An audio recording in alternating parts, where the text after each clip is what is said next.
May money issues ka ba at gusto mo ba siya talagang maayos? Alam mo, reality is this, maayos lang natin ang money problems natin kung araw-araw natin binabago ang ating habits na hindi minsanan lang ang desisyon. Bakit ko nasabi yun? Tune in, don't tune out. Hi there, this is Shinkitan, your pambansang world coach. One major mistake that I committed and majority of the people commit, they wait for a one-time, big-time income para masolve ang kanilang money problems. Pero in reality, the more money you make, the more problems you create. Lalo na kung wala kang sistema. Sa video na ito, ikukwento ko sa inyo kung paano ko ginamit ang daily habits in order for me to change my money direction. Okay, before we start, I would like to ask you this question. I want you to answer honestly. Ikaw rin di ba yung tipong taong katulad ko dati na you wait for the one time, big time? Nako, pagka kumita na ako malaki, mababayaran ko na yung utang ko. Pag kumita na ako na malaki, magagawa ko na yung gusto ko. Kung ikaw ay katulad ko dati, type ako sa comment section para makarelate ako sa iyo at ikaw sa akin. Yun yung isang naging concern ko. Dati once a month ko lang tinitingnan yung pera ko, yung wallet ko, or if not yung bank account ko. Kasi kapag stress na ako, yun, kapag may problema na ako, doon ko na marirealize na hindi pala sapat ang aking kita. At the same time, hindi ko na monitor, di ba? Dito na tumatama ang parati kong sinasabi sa ibang tao na the problem is not the income, the problem is the person who's handling the income. And then money is not a one-day event. Money is a daily behavior. Kaya kung hindi ka marunong mag-ipon sa maliit, hindi ka rin matututo mag-ipon pag lumaki na income mo. Kaya kung tapat ka, be honest with me, kailan mo huling tinignan ang mga money problems and money issues mo o pinababayaan mo lang? Kaya nga, it's very important how I was able to change my money habits. Number one, instead of once a month or once a year ko lang tinitingnan yung pera ko, tinatrack ko, I track what I do on a daily basis. Reality is this, hindi mo maaayos ang isang bagay na hindi mo nakikita. Diba? Check mo lang. O like for example, alam mo yung money tracking system na ginagawa ko? Una, I just only put the exact amount of money I can afford to spend. Kung kaya ko spend 500 a day during the time, 500 pesos lang sa wallet ko. Para hindi ko magastos ang perang hindi ko kayang gastos eh. Because you cannot spend the money that you do not have. Kasi pagka naglagay ka ng 1,000, nako, maniwala ka, yung 1,000 mo invisible na yan, di ba? Na araw-araw na meron palang financial leak na hindi mo napapansin. Kaya nga tatanungin kita, ikaw mismo, alam mo ba, tinatrack mo ba yung daily spending mo or mindless ka? That's number one. Yung number two na daily habits na binago ko, yung biglang yaman mindset o yung one-time big, di ba yung one-day millionaire? Alam mo,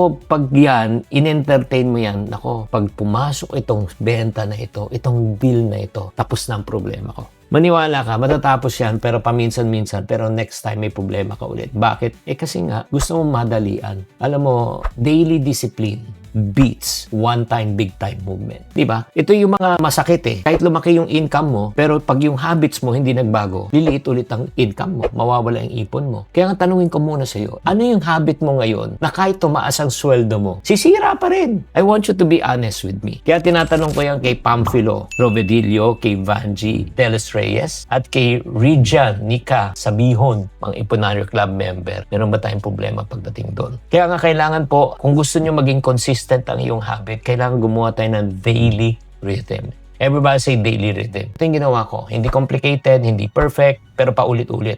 Number one, una, chinecheck ko kung magkano pera sa wallet. 500, 500. Number two, chinecheck ko kung magkano nagastos ko, may natira ba. Number three, di ba? Chinecheck ko kung may pera bang pumasok. Di ba? That's morning, yan ang ginagawa ko talaga. Awareness lang. Number two, midday. Kailangan kong kinagawa. Sa midday naman, tinatanong ko na ako sarili ko, ano yung pwede kong diskarte? Di ba? Ano yung pwede ko ibenta? Ano pwede kong gawin para madagdagan ang aking kita? Alam mo, ang pera nadadagdagan yan pag may direksyon. Ang pera nadadagdagan pag may tamang diskarte. Kaya nga tanong ko rin sa iyo, may ginagawa ka pa in a midday or let's say nag-iisip ka ng additional income aside from your current income. And then sa gabi, alam mo ginagawa ko? 5-minute review lang. Chinecheck ko saan napunta pera ko, gastos ko, may natira ba? Number two, tinamaan ko ba yung daily target ko? Kung pagkakita, di ba? Walang emotion, di ba? It's just a daily habit. Kaya nga, tanungin mo ulit sarili mo, gising, check lang, magkano expenses mo kahapon, cash position mo ngayon. Number two, ano yung diskarte mo para kumita ka? And then gabi, magkano nagastos mo at magkano nadagdag ang kita mo. Kaya kung makikita mo, simple lang siya. Napakasimple. Since napakasimple, napakadaling gawin. Ang pagising, again, check. Ano yung check ko? Check kung tama ba yung ginastos ko, hindi ba ako sumobra, at check kung magkano umpisa ko. Pangalawa, pagpasok ko sa trabaho o sa opisina, magkano pwede kong kitain. Number three, paggabi, check ko ulit. Di ba? Kung Tinamaan ko ba yung target ko? Pa-cycle lang siya. So, why this work for me? Kasi simple, and then gumaan, hindi ako nagpapanik, natatrack ko. Hindi naman perfect ang month ko, pero at least may sistema ako. Kaya nga, kung nag-work yan sa akin, alam ko mag-work din yan sa'yo. Hindi ako naging okay dahil isang malaking bigla ang kita. Naging okay ako dahil naging consistent ang habit ko. Ganun talaga binubuo ang ika nga